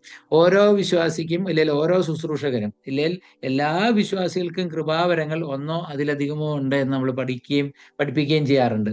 അപ്പം ഈ കൃപാവരങ്ങള് എത്ര നന്നായിട്ട് തിരിച്ചറിയുന്നു, അത് എത്ര നന്നായിട്ട് ജ്വലിപ്പിക്കുന്നു എന്നുള്ളതാണ് നമ്മുടെ ശുശ്രൂഷയുടെ മേഖലകളിൽ വിജയിക്കാനുള്ള, അല്ലെങ്കിൽ വളർച്ച പ്രകടമാക്കാനുള്ള കാര്യം. അപ്പൊ നമുക്ക് പല രീതിയിൽ നമ്മുടെ കൃപാവരങ്ങളെ കുറിച്ച് പറയുമ്പോൾ നമ്മൾ ഏതാണ്ട് 18ഓളം കൃപാവരങ്ങളെങ്കിലും കുറഞ്ഞത് ഉണ്ട് എന്ന് പറയാറുണ്ട്. കൃപാവരങ്ങളുടെ ലിസ്റ്റ് നമ്മൾ റോമാലേഖനം ത്തിൽ നിന്നും അതിന്റെ അതുപോലെ തന്നെ പത്രോസ് അപ്പോസ്തലന്റെ ലേഖനം, കൊരിന്ത്യർക്ക് എഴുതിയ ലേഖനം, എഫേസ്യ ലേഖനം, ഈ 4 പുസ്തകങ്ങളിൽ നിന്ന് നമ്മൾ പ്രധാനമായിട്ടും അങ്ങനെ കൃപാവരങ്ങളെ കുറിച്ച് പഠിക്കുന്നുണ്ടല്ലോ. ഞാൻ അതിന് മുഴുവൻ ലിസ്റ്റ് ഔട്ട് ചെയ്ത് പറയേണ്ട ആവശ്യം ഇവിടെ ഇല്ല എന്ന് എനിക്കറിയാം, അതിനുള്ള സമയവുമില്ല. എന്നാൽ ഈ കൃപാവരങ്ങളെ ഇതിന്റെ ലിസ്റ്റ് നമ്മുടെ കയ്യിലുണ്ട്. ഒരുപക്ഷെ ഞങ്ങൾ ഇടയ്ക്കൊന്ന് പരിശോധിച്ചപ്പോൾ പല വിശ്വാസികൾക്കും അത്ര അറിവില്ലാതെ ഉണ്ട്. അപ്പോൾ ഒരു സഭയിലെ എല്ലാ വിശ്വാസികളെയും ദൈവം വിശ്വാസികൾക്ക് നൽകുന്ന കൃപാവരങ്ങളെ കുറിച്ച് വളരെ വ്യക്തമായി പഠിപ്പിക്കുകയും, അത് പഠിപ്പിച്ചാൽ മാത്രം പോരാ, ആ ഓരോ വിശ്വാസിയുടെയും കൃപാവരങ്ങൾ തിരിച്ചറിയുവാൻ ആ വിശ്വാസിക്കും തിരിച്ചറിയണം, അതുപോലെ തന്നെ അവരെ നയിക്കുന്നവർക്കും തിരിച്ചറിയാനായിട്ട് കഴിയണം. കൃപാവരങ്ങളെ കുറിച്ചുള്ള അറിവും, കാരണം പൗലോസ് അപ്പോസ്തലൻ കൃപാവരങ്ങളെ കുറിച്ച് നിങ്ങൾ അറിവില്ലാതിരിക്കരുത് എന്നാണ് പറയുന്നത്. അപ്പൊ അതുകൊണ്ട് ശരിയായ അറിവ് കൃപാവരങ്ങളെ കുറിച്ച് നമുക്ക് ആവശ്യമുണ്ട്. നിലനിൽക്കുന്ന കൃപാവരങ്ങളുണ്ട്, അതുപോലെ താൽക്കാലിക വരങ്ങളുണ്ട്. അപ്പോൾ അതൊക്കെ തമ്മിൽ തിരിച്ചറിയാനും, അത് മാത്രമല്ല ഓരോ വിശ്വാസിയുടെയും കൃപാവരങ്ങൾ മനസ്സിലാക്കി അത് വളരാനുള്ള വലിയ പ്രോത്സാഹനം ആവശ്യമുണ്ട്, അതിനുള്ള അവസരങ്ങൾ ആവശ്യമുണ്ട്. അപ്പം ആ കൃപാവരങ്ങളെ നമ്മൾ പൊതുവിൽ രണ്ടായിട്ട് അങ്ങ് പറയാറുണ്ടല്ലോ, സ്പീക്കിംഗ് ആൻഡ് ഡൂയിങ് എന്ന് പറയാറുണ്ട്. ഇല്ലെ സംസാര സംബന്ധമായ വരങ്ങള്, സേവനപരമായ വരങ്ങൾ എന്ന് പറയാറുണ്ട്. അപ്പോൾ ഓരോ വിശ്വാസിക്കും ഒന്നോ അതിൽ കൂടുതലുണ്ടാകും, ഇത് രണ്ടും ഉള്ളവരുണ്ടാകാം, അതിൽ തന്നെ പല വരങ്ങളുണ്ടല്ലോ. ഈ വരങ്ങളെ തിരിച്ചറിഞ്ഞ് അതിൽ വളർത്താനുള്ള ഉത്തരവാദിത്തമുണ്ട്. നമ്മൾ നേരത്തെ കണ്ട ഉദാഹരണം, ഇല്ലസ്ട്രേഷൻ ഒരു ആശുപത്രി, ഒരു ചികിത്സയുമായിട്ട് ബന്ധപ്പെട്ടതാണെങ്കിൽ, ഇവിടെ ഞാൻ പറയാനായിട്ട് ആഗ്രഹിക്കുന്നത് ഒരു സ്കൂള് പോലെയാണ് എന്ന് പറയാനായിട്ട്. ഒരു സ്കൂളിലേക്ക് ചേർക്കുന്ന ഒരു കുട്ടിയുടെ എല്ലാ കഴിവുകളും വളരാനുള്ള സാധ്യതകൾ ആ സ്കൂള് കൊടുക്കുന്നത് പോലെ സഭയിൽ വരുന്ന ഓരോ വിശ്വാസിയുടെയും കൃപാവരങ്ങൾ അവർക്ക് തിരിച്ചറിയണം, അതുപോലെ സഭയിലെ മറ്റു സഹോദരങ്ങൾക്ക് തിരിച്ചറിയണം. അത് വളരാനുള്ള എല്ലാ സാധ്യതകളും മേഖലകളും അവസരങ്ങളും ഒരുക്കി കൊടുക്കണം, അത് വിശ്വാസികൾ ഉപയോഗിക്കുകയും വേണം. ഇത് ചെയ്യുമ്പോൾ അതിന് കാരണമായിട്ട് അതിന്റെ പ്രചോദനം എന്ന് പറയുന്നത്, കൃപാവരങ്ങളുടെ ഉപയോഗത്തിലുള്ള പ്രചോദനം എന്ന് പറയുന്നത്, കർത്താവായ യേശു ക്രിസ്തുവിനെ സേവിക്കുവാൻ ശുശ്രൂഷിക്കുവാനുള്ള വരങ്ങളാണ്. ഇല്ല, കർത്താവിന്റെ സഭയെ സേവിക്കുവാനുള്ള ശുശ്രൂഷിക്കാനുള്ള വരങ്ങളാണ് ദൈവം നൽകിയിരിക്കുന്നത്. മാത്രമല്ല ഇത് ഓപ്ഷനല്ല, പരിശുദ്ധാത്മാവ് നൽകിയിരിക്കുന്നതാണ്. അത് ഉപയോഗിക്കാനുള്ള ഉത്തരവാദിത്വമുണ്ട്. അതിന് നമ്മൾ കണക്ക് ബോധിപ്പിക്കേണ്ടി വരും എന്നുള്ളതും നമ്മൾ അറിഞ്ഞിരിക്കേണ്ടതുണ്ട്, അത് ഓർമ്മിപ്പിക്കേണ്ടതുണ്ട്. അപ്പൊ ആ ഒരു ചിന്തയോടെ കൃപാവരങ്ങളുടെ ശുശ്രൂഷയുടെ മേഖലകൾ നമ്മൾ കാണിച്ചു കൊടുക്കേണ്ടതുണ്ട്, കണ്ടെത്തേണ്ടതുണ്ട് എന്നാണ്. ഞാൻ പൊതുവിൽ പറഞ്ഞല്ലോ, സംസാര സംബന്ധമായ ശുശ്രൂഷകളുമായിട്ട് ബന്ധപ്പെട്ട് പറയുമ്പോൾ നമുക്കറിയാം, പ്രീച്ചിങ്ങും ടീച്ചിങ്ങും, പ്രസംഗിക്കുന്നതും പഠിപ്പിക്കുന്നതും അങ്ങനെയുള്ള ശുശ്രൂഷയാണ്. അതുപോലെ ഒരു സഭയുടെ വളർച്ചയിൽ ഇത് ഉപദേശങ്ങൾ വ്യക്തമായും ശക്തമായും പഠിപ്പിക്കേണ്ട ആവശ്യമുണ്ട്. നമുക്ക് എത്രയോ വേദഭാഗങ്ങൾ, നമുക്ക് ഉപദേശത്തിന്റെ പ്രാധാന്യം, വിശ്വസിച്ച് രക്ഷിക്കപ്പെട്ട് സഭയോട് ചേരുന്ന വ്യക്തികളെ കുറിച്ച്, ഇല്ലെങ്കിൽ ആ കൂട്ടത്തെ കുറിച്ച് പറയുമ്പോൾ തന്നെ അപ്പോസ്തലപ്രവൃത്തികൾ 2:41-42 വാക്യങ്ങളിൽ നമുക്കറിയാം, അവിടെ ഉപദേശമാണ് ആദ്യം, അല്ലേ? അവിടെ പറഞ്ഞ അവർ അപ്പോസ്തലന്മാരുടെ ഉപദേശം കേട്ടു, കൂട്ടായ്മ ആചരിച്ചു, അപ്പം നുറുക്കി പ്രാർത്ഥന കഴിച്ചും പോകുന്നു. ഉപദേശം അത് പഠിപ്പിക്കണം, അത് പ്രസംഗിക്കണം. ആ ഒരു വരമുള്ളവർ തീർച്ചയായിട്ടും അത് ഉപയോഗിക്കണം എന്നുള്ളത് വളരെ നമുക്ക് അറിയാവുന്ന കാര്യമാണ്. അതുപോലെ തന്നെ ഒരു സഭയുടെ വളർച്ചയിൽ പാസ്റ്ററൽ കെയറും കൗൺസിലിങ്ങും, അല്ലെ, പ്രബോധന ശുശ്രൂഷ, അതുപോലെ ഇടയ ശുശ്രൂഷ എന്ന് പറഞ്ഞ എത്രയോ പ്രാധാന്യം അർഹിക്കുന്നതാണ്. അപ്പൊ ആ വരം ഉപയോഗിക്കാൻ പറ്റുന്ന വിശ്വാസികളിൽ അതില് ഈ ശുശ്രൂഷയുടെ മേഖലകളാണ്. നമുക്കറിയാം, ഒരു നിരന്തരമായി നമ്മൾ സഭകളിൽ ചെയ്തുകൊണ്ടിരിക്കുന്ന ടീച്ചിങ്ങും പ്രീച്ചിങ്ങുമാണ്. അതോടൊപ്പം അത് മാത്രം പോരാ, വളരെ ക്ലോസ് ആയിട്ടുള്ള പാസ്റ്ററൽ കെയറും കൗൺസിലിങ്ങും എത്രയോ ആവശ്യമാണ്. അപ്പം അതിൻ്റെയൊക്കെ പ്രാധാന്യം നമുക്ക് എത്ര പറഞ്ഞാലും മതിയാവില്ല. അത് വലിയൊരു മേഖലയായിട്ടാണ് തോന്നുന്നത്. ചില വിശ്വാസികളുടെയൊക്കെ ജീവിതത്തിലെ പ്രയാസങ്ങളും പ്രശ്നങ്ങളും അങ്ങനെ അതിൽ നമുക്ക് എത്രത്തോളം സഹായിക്കേണ്ട ആവശ്യമുണ്ട് എന്നുള്ളത് പ്രത്യേകം ഓർക്കാം. നമ്മുടെയൊക്കെ ജീവിതത്തിൽ പലരും അങ്ങനെ സഹായിച്ചിട്ടുണ്ട് എന്നുള്ളത് നമുക്ക് ഓർക്കാം. അപ്പൊ അതുകൊണ്ട് തന്നെ ഈ മേഖലകളെ കുറിച്ച് പറയുമ്പോൾ ഞാൻ പൊതുവിൽ നമ്മുടെ പ്രായോഗികമായിട്ടുള്ള മേഖലകളാണ് പറയുന്നത്. വരങ്ങളും അതിന്റെ പ്രവർത്തനങ്ങളെ കുറിച്ച് നമുക്ക് അല്ലാതെ വലിയ പഠനമൊക്കെ നമുക്കുണ്ട്, ഞാൻ അതിലേക്ക് പോകുന്നില്ല. എന്നാൽ ഏറ്റവും പ്രഥമമായി ശ്രദ്ധിക്കേണ്ട മേഖല ഒന്ന് പ്രീച്ചിങ് ആൻഡ് ടീച്ചിങ്, അത് പ്രസംഗവും പഠിപ്പിക്കലും അത് രണ്ടും വളരെ ചേർന്ന് പോകുന്നതാണ്. അത് നിരന്തരമായി ആ മേഖലയിൽ ഒരു വളർച്ച ആവശ്യമുണ്ട്. അതുപോലെ തന്നെ ഇടയ ശുശ്രൂഷ, പാസ്റ്ററൽ കെയറും കൗൺസിലിങ്ങും പ്രബോധനവും, അത് ആശ്വാസവും പ്രബോധനവും എല്ലാം അത് പല നിലയിൽ ചെയ്യാം. പൊതുവായിട്ട് ചെയ്യാം, കുടുംബത്തിന് പ്രത്യേകമായിട്ട് ചെയ്യാം, വ്യക്തിപരമായി ചെയ്യാം. ഇതൊക്കെ വളരെ പ്രാധാന്യം അർഹിക്കുന്ന കാര്യമാണ്. പൗലോസ് അപ്പോസ്തലൻ എഫെസസിൽ നിന്നുള്ള മൂപ്പന്മാരെ വിളിച്ചു പറയുമ്പോൾ ഈ 3 തലത്തിലുള്ള ത്രിതലത്തിലുള്ള ശുശ്രൂഷയുടെ ഏരിയകൾ നമ്മൾ അവിടെ കാണുന്നുണ്ട്. അതുപോലെ തന്നെ ദൈവത്തെ ആരാധിക്കുവാനായിട്ട് പഠിപ്പിക്കണം. കർത്താവ് ശിഷ്യന്മാരെ പ്രാർത്ഥിക്കുവാനായിട്ട് പഠിപ്പിച്ചു. ഞാൻ ഇപ്പോഴും ഓർക്കുന്ന ഒരു വീട്ടില്, ഞങ്ങൾ അടുത്ത കാലത്ത് അങ്ങനെ രക്ഷിക്കപ്പെട്ടു വന്ന ഒരു വ്യക്തിയുടെ വീട്ടിൽ ചെന്നപ്പോൾ അവരോട് പ്രാർത്ഥനയെക്കുറിച്ച് ചോദിച്ചപ്പോൾ പറഞ്ഞത്, ഞങ്ങൾ വൈകുന്നേരം ആകുമ്പോൾ TV ഓൺ ചെയ്ത് അങ്ങനെ അതിന്റെ മുമ്പിൽ ഇരുന്നുള്ള പ്രാർത്ഥനയിൽ ഞങ്ങളും കൂടുമെന്ന് പറഞ്ഞു. ഒരു ഹിന്ദു ബാക്ക്ഗ്രൗണ്ടിൽ നിന്ന് മുന്നോട്ട് വന്നവരായിരുന്നു. ആം, ഞങ്ങള് പല കാര്യങ്ങളൊക്കെ പഠിപ്പിച്ചു, പക്ഷെ പ്രാർത്ഥിക്കാനായിട്ട് വേണ്ട നിലയിൽ പഠിപ്പിച്ചിരുന്നില്ല. അപ്പൊ അത് കാഷ്വലായിട്ട് ചോദിച്ചപ്പോഴാണ് അറിഞ്ഞത്. നമ്മൾ പ്രാർത്ഥിച്ചിട്ടൊക്കെ പോരും, പക്ഷെ അവർക്ക് പ്രാർത്ഥിക്കാൻ അറിയില്ലായിരുന്നു എന്നുള്ളത് നമുക്ക് അത്രയും അങ്ങ് ചിന്തിക്കാൻ കഴിഞ്ഞില്ല. എന്നാൽ വളരെ പേഴ്സണലായിട്ട് ഇടപെട്ടപ്പോഴാണ് അത് മനസ്സിലായത്. പിന്നെ അവരെ പ്രാർത്ഥിക്കുവാനും കൂടെ പ്രാർത്ഥിക്കാനും അതുപോലെ പ്രാർത്ഥനയെക്കുറിച്ച് പഠിപ്പിക്കുകയും കൂടെ ഇരുത്തി പ്രാർത്ഥിക്കുകയൊക്കെ ചെയ്തപ്പോൾ വലിയ വ്യത്യാസം വന്നു. അപ്പം ചില സമയത്ത് നമ്മൾ വളരെ താഴ്ന്ന ഇല്ല അവരുടെ ഇടയിലേക്ക് ഇറങ്ങി ചെന്നാലേ ആ നീഡൊക്കെ മനസ്സിലാകുകയുള്ളൂ. അപ്പം പ്രാർത്ഥനയിൽ വലിയ പ്രാർത്ഥനയിലും ആരാധനയിലും ഒക്കെ ആൾക്കാരെ വളർത്തേണ്ട ആവശ്യമുണ്ട്. അതുപോലെ തന്നെ ഇത് നമ്മൾ വിതിൻ ദ ചർച്ച് നടക്കുന്ന, ഇല്ലെങ്കിൽ വിതിൻ നമ്മുടെ കുടുംബത്തിനുള്ളിൽ നടക്കുന്ന കാര്യങ്ങളൊക്കെയാണ് ഇതെങ്കിൽ പഠനവും പ്രാർത്ഥനയും എല്ലാം അങ്ങനെയാണെങ്കിൽ നമുക്ക് വീടിനും സഭയ്ക്കും പുറത്തുള്ള വലിയൊരു ശുശ്രൂഷയുണ്ട്. അത് ഇവാഞ്ചലിസമാണ്, നമുക്കറിയാം. ഇവാഞ്ചലിസവും ഔട്ട്റീച്ചും ഞാൻ ആ റെഫറൻസ് ഒന്നും നമുക്ക് എടുക്കേണ്ട ആവശ്യമില്ല. നമ്മുടെ ശുശ്രൂഷയുടെ മേഖലകൾ നമുക്ക് സുവിശേഷം പറയുവാനും ഇത് വലിയൊരു കൽപ്പനയാണ്, എല്ലാവർക്കും ഉള്ള ഉത്തരവാദിത്തമാണ്. അപ്പം വരങ്ങളുടെ അടിസ്ഥാനത്തിൽ ചെയ്യുന്ന ചില കാര്യങ്ങളുണ്ട്. വരം ലഭിച്ചവരത് കൂടുതൽ ചെയ്യും, പക്ഷെ എല്ലാ വിശ്വാസികൾക്കും ചെയ്യാനുള്ള ശുശ്രൂഷയിൽ പെട്ടതാണ് സുവിശേഷം അറിയിക്കുന്നതും എന്നുള്ളത് നമുക്ക് പ്രത്യേകം ഓർക്കേണ്ടതുണ്ട്. അതുപോലെ തന്നെ ഭരണം, പരിപാലന ശുശ്രൂഷ എന്ന് പറയുന്നത് ഭരണപര ഒരു സഭയുടെ ശുശ്രൂഷയിൽ വളരെ പ്രധാനപ്പെട്ട ഒരു കാര്യമാണ്, ശ്രദ്ധിക്കേണ്ട മേഖല തന്നെയാണ്. അതുപോലെ നമുക്ക് ഈ മെന്ററിങ് എന്ന് പറയുന്നത്, ഡിസൈബിൾഷിപ്പ് ആൻഡ് മെന്ററിങ് എന്ന് പറയുന്നത് നമ്മൾ സാധാരണ പറയുന്ന വാക്കുകളാണ്. വിശ്വാസികളെ നല്ല ശിഷ്യരായി വളർത്തുന്നതിൽ, അവരുടെ കർത്താവിന് കൊള്ളാവുന്ന മനുഷ്യരായി രൂപപ്പെടുത്തുന്ന ശുശ്രൂഷ, അപ്പൊ ഇതൊക്കെ വളരെ ശ്രമകരമായ കാര്യങ്ങളാണ്, വളരെ ടൈം കൺസ്യൂമിങ് ആണ്. വളരെ പ്രാർത്ഥനയോടെ ചെയ്യേണ്ട ചില മേഖലകൾ ഞാൻ പ്രായോഗിക തലത്തിൽ പറഞ്ഞതെന്നേ ഉള്ളൂ.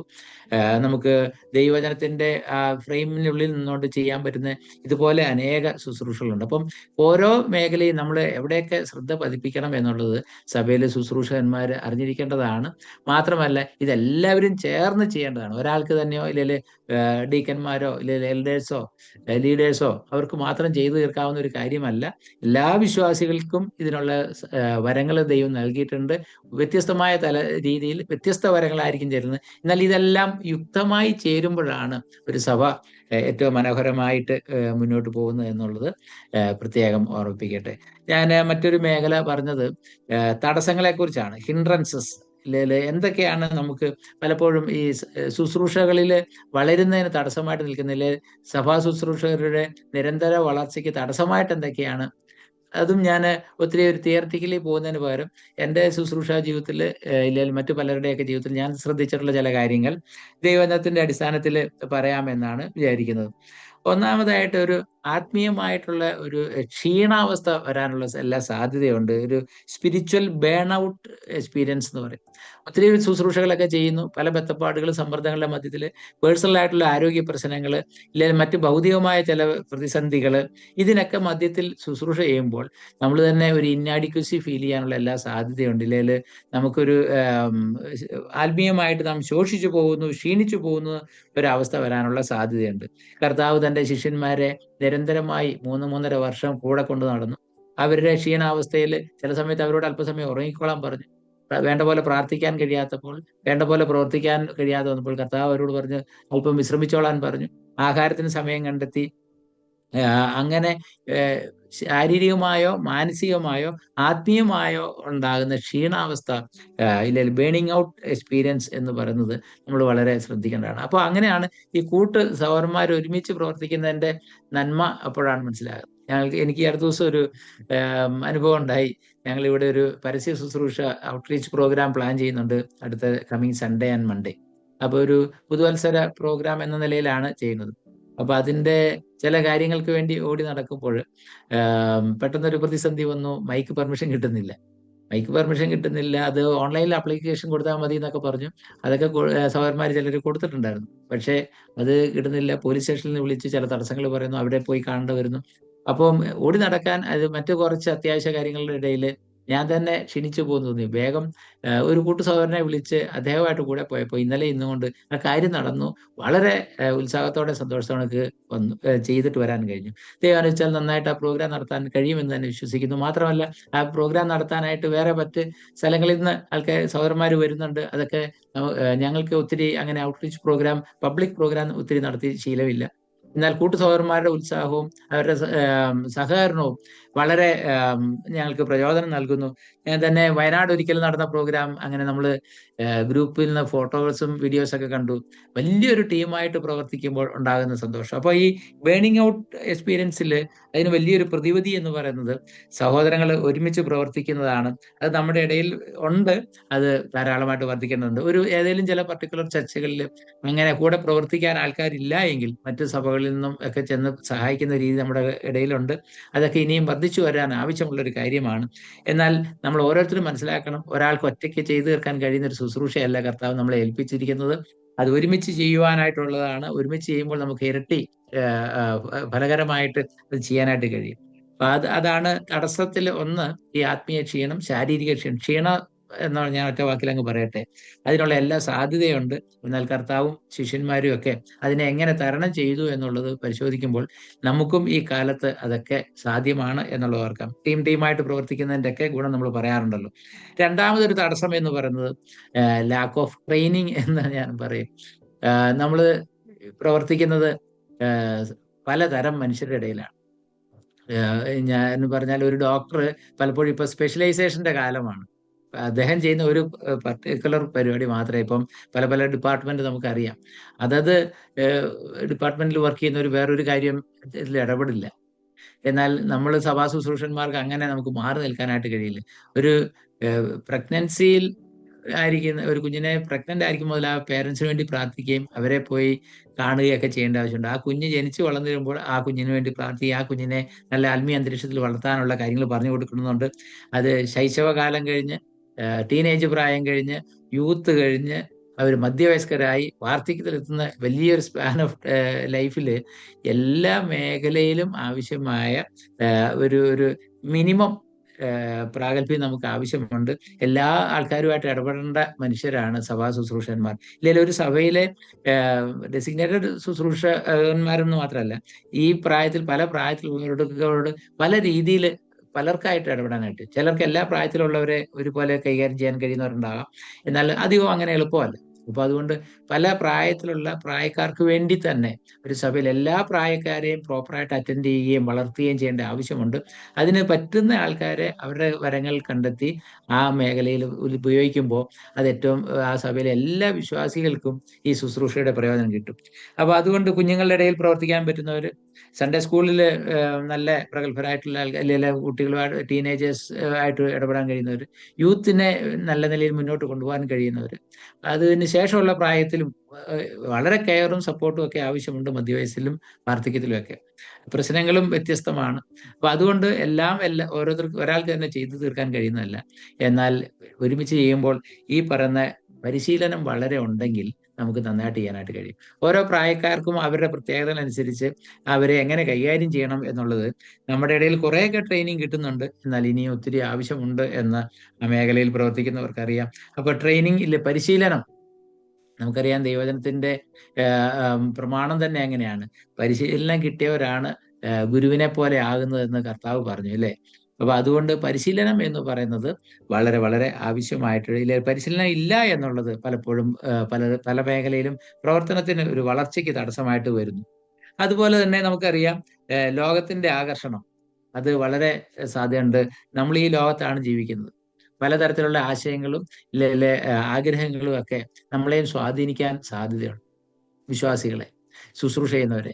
അപ്പൊ അത് നമ്മൾ വളരെ ശ്രദ്ധയോടെ ജീവിക്കണം എന്നാണ് എനിക്ക് പറയാനുള്ളത്. ഇതിനൊക്കെ വാക്യങ്ങൾ എടുത്ത് പറയാൻ സമയം ഞാൻ എടുക്കുന്നില്ല. എങ്കിലും വളരെ ദേമാസ് ഈ ലോകത്തെ സ്നേഹിച്ച് കർത്താവിന്റെ വേല വിട്ടുപോയത് നമുക്കറിയാം. അപ്പൊ ഈ ലോകത്തിന്റെ ആകർഷണം എന്ന് പറയുന്നത് നമുക്ക് അവഗണിക്കാൻ കഴിയണമെങ്കിൽ അതിനനുസരിച്ചുള്ള ഒരു ആത്മീയ ബലം നമുക്ക് ആവശ്യമുണ്ട്. നമുക്ക് അങ്ങനെയുള്ള ഒരു ജാഗ്രതയും ഫോക്കസും വേണം. അല്ലെങ്കിൽ ഈ ലോകത്തിന്റെ ആകർഷണങ്ങൾ നമ്മൾ ശുശ്രൂഷയിൽ നിന്ന് നമ്മെ വ്യതിചലിപ്പിച്ച് കളയും എന്നുള്ളത് ഓർക്കാം. പിന്നെ വരാവുന്ന പല കാര്യങ്ങളിൽ ഒന്ന് രണ്ട് കാര്യം കൂടെ ഞാൻ പറഞ്ഞു നിർത്താം. Lack of accountability. നമ്മൾ ആരോടും കണക്ക് ബോധിപ്പിക്കാനില്ല എങ്കിൽ അത് വലിയ പ്രശ്നമായിട്ട് വരും.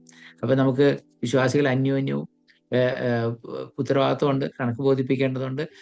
നമ്മളുടെ കാൾ മുതിർന്നവരോടും നമ്മൾ ശുശ്രൂഷ ചെയ്യുന്ന നമ്മുടെ ശുശ്രൂഷ ലഭിക്കുന്നവരോടും ഒക്കെ നമുക്ക് ഉത്തരവാദിത്വം ഉണ്ട് എന്നുള്ളത് ഓർക്കാം. എന്നാൽ ആത്യന്തികമായിട്ട് നമ്മളെല്ലാം കണക്ക് ബോധിപ്പിക്കേണ്ട കർത്താവായ യേശുക്രിസ്തുവിന്റെ സന്നിധിയിലാണ്. അവൻ ഇതിൽ കർത്താവ് നമ്മളെ പരിശോധിക്കുമ്പോൾ, വിലയിരുത്തുമ്പോൾ നാം കുറവില്ലാത്തവരായി കാണണമെങ്കിൽ തീർച്ചയായിട്ടും നാം അക്കൗണ്ടബിൾ ആണെന്നുള്ളത് എപ്പോഴും ഓർക്കേണ്ട ആവശ്യമുണ്ട്. ഞാൻ പ്രായോഗിക കാര്യങ്ങളാണ് പറഞ്ഞു വരുന്നത്. അതുപോലെ തന്നെ മറ്റൊരു കാര്യം, ഈ നമ്മൾ ആത്മീയ അഹങ്കാരം നമ്മളെ ബാധിച്ചു കളഞ്ഞാൽ അത് നമ്മുടെ വളർച്ചയ്ക്ക് വലിയൊരു തടസ്സമാണ്. അപ്പം അത് വളരെ ശ്രദ്ധിക്കണം. നമുക്കറിയാം ബൈബിളിലും സദൃശവാക്യങ്ങളിലൊക്കെ നമുക്ക് ഇത് ബൈബിളിലെ പല ഭാഗത്തും പ്രത്യേകിച്ച് സദൃശവാക്യങ്ങളിലൊക്കെ വീഴ്ചയ്ക്ക് മുമ്പ് നിഗളവുമൊക്കെ നമുക്ക് വലിയ മുന്നറിയിപ്പാണ്. അതുകൊണ്ട് ആ കാര്യം നമ്മൾ വളരെ ശ്രദ്ധിക്കണം. ഞാൻ വേഗത്തിലാണ് പറഞ്ഞതെന്ന് എനിക്കറിയാം, എങ്കിലും ഇതൊക്കെ അറിയാവുന്ന വിഷയങ്ങളാണ് എന്നുള്ളത് കൊണ്ട് നമ്മുടെ ശുശ്രൂഷയ്ക്ക് തടസ്സമായിട്ട് ധരിക്കുന്ന ഈ കാര്യങ്ങളെയൊക്കെ നമ്മൾ വളരെ ഗൗരവമായിട്ട് കാണും, നിസ്സാരമായിട്ട് കാണും. കാരണം ഒരു ഡോക്ടർ ഏറ്റവും ഗൗരവമായിട്ടൊരു രോഗിയെ ശ്രദ്ധിക്കുന്ന പോലെ, അല്ലെങ്കിൽ വളരെ ജാഗ്രതയോടെ നോക്കുന്ന പോലെ നമ്മുടെ ശുശ്രൂഷയും നമ്മൾ ശുശ്രൂഷിക്കുന്ന ആൾക്കാരെയും വളരെ വിലയേറിയതായിട്ട് ഗൗരവമായി നാം കാണണം. അതുകൊണ്ട് ആകുന്ന നിലയിൽ ദൈവം നമ്മെ സഹായിക്കട്ടെ. അപ്പൊ പ്രാധാന്യത്തെക്കുറിച്ച് നമ്മൾ കണ്ടു, അതുപോലെ മേഖലകളെ കുറിച്ച് കണ്ടു, തടസ്സങ്ങളെ കുറിച്ച് കണ്ടു.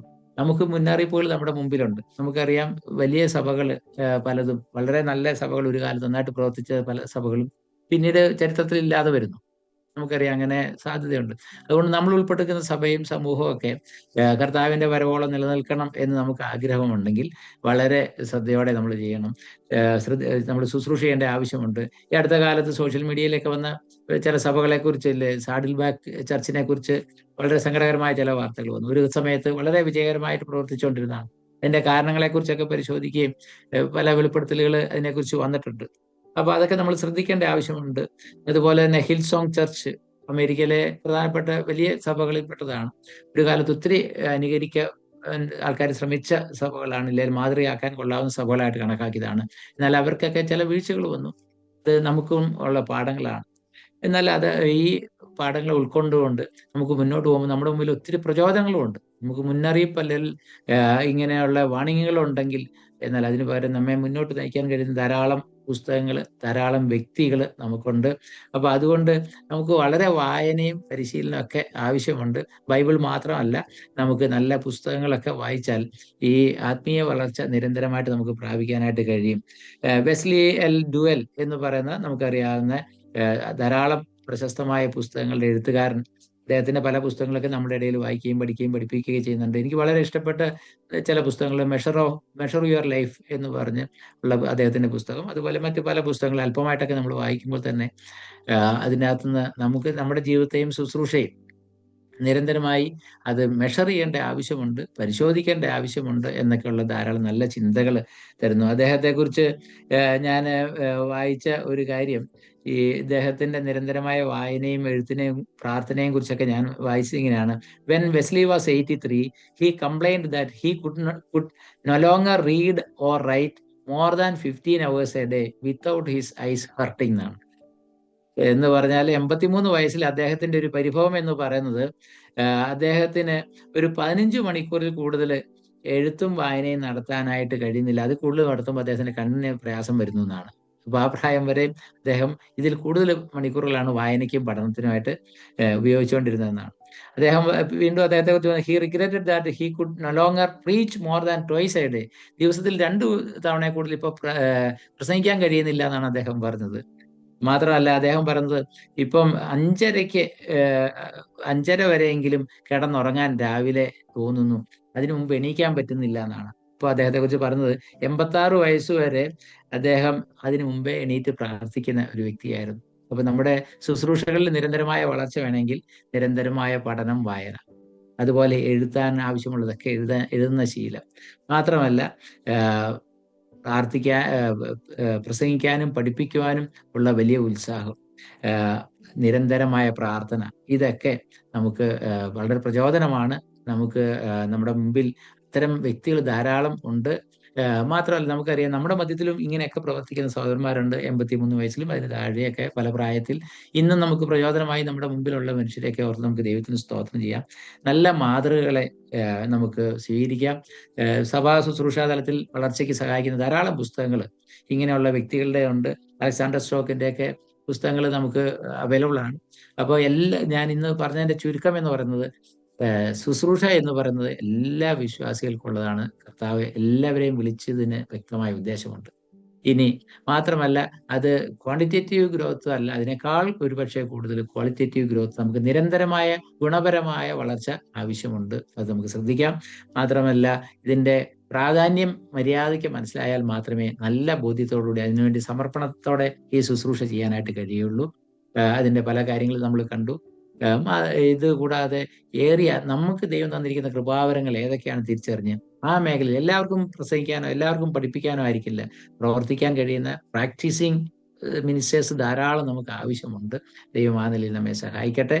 മാത്രമല്ല, തടസ്സങ്ങളെ തിരിച്ചറിഞ്ഞ് അതിനെതിരെ ജാഗ്രതയും അതിന് പരിഹാരങ്ങളും ഒക്കെ സ്വീകരിച്ചാൽ നമുക്ക് നമ്മുടെ ഈ തലമുറയിൽ ദൈവത്തിന്റെ ആലോചനയ്ക്ക് ശുശ്രൂഷ ചെയ്ത്, ദാവീദിനെ കുറിച്ച് പറഞ്ഞ പോലെ ദാവീദ് തന്റെ തലമുറയിൽ ദൈവത്തിന്റെ ആലോചനയ്ക്ക് ശുശ്രൂഷ ചെയ്ത് പിതാക്കന്മാരോട് ചേർന്നു. പ്രിയമുള്ളവരെ, നമുക്ക് ദൈവം തന്നിരിക്കുന്ന ഈ ചുരുങ്ങിയ ജീവിതം, അത് ഈ ഭൂമിയിലെ ചുരുങ്ങിയ ജീവിതം, ഒരിക്കലും തീരാത്ത നീണ്ട ജീവിതത്തിന് വേണ്ടി, ദീർഘമായ നിത്യമായ ജീവിതത്തിന് വേണ്ടിയുള്ള വലിയ മുതൽക്കൂട്ടാകാൻ നമ്മുടെ ശുശ്രൂഷകളും സഹായിക്കട്ടെ എന്ന് ആത്മാർത്ഥമായിട്ട് ആശംസിക്കുന്നു, പ്രാർത്ഥിക്കുന്നു.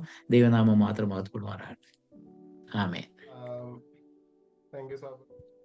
നമുക്ക് ഈ ശുശ്രൂഷയുടെ അനുഗ്രഹം ഓർത്ത്, ശുശ്രൂഷയുടെ അനുഗ്രഹത്തെ ഓർത്ത് നമുക്ക് ദൈവത്തോട് നന്ദി പറയാം.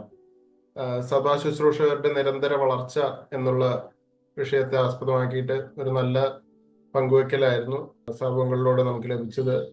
സഭാ ശുശ്രൂഷകർ എന്ന് പറയുമ്പോൾ മുതിർന്ന സഹോദരന്മാർക്ക് മാത്രമായിട്ടുള്ളൊരു ചിന്തയായിരുന്നു ഇത് എന്ന് പലരും തെറ്റിദ്ധരിക്കാനുള്ള സാധ്യത ഉണ്ടായിരുന്നു. എന്നാൽ സകല വിശ്വാസികളെയും ഉദ്ദേശിച്ചാണ് ഈ ഒരു സന്ദേശം എന്നുള്ളത് ആമുഖത്തിൽ അങ്കിൾ പറഞ്ഞു. വളർച്ചയുടെ ആർക്കൊക്കെയാണ് വളർച്ച ആവശ്യമുള്ളത് എന്നുള്ളതിൽ നാം എല്ലാവരും അതിൽ ഉൾപ്പെട്ടിരിക്കുന്നു എന്നുള്ള കാര്യം അങ്കിള് എടുത്തു പറയുകയുണ്ടായി. അതുപോലെ വളർച്ചയുടെ കണ്ടിന്യൂസ് ആയിട്ടുള്ള തുടർച്ചയായിട്ടുള്ള വളർച്ചയുടെ പ്രാധാന്യത്തെക്കുറിച്ച് അങ്കിള് സംസാരിച്ചു.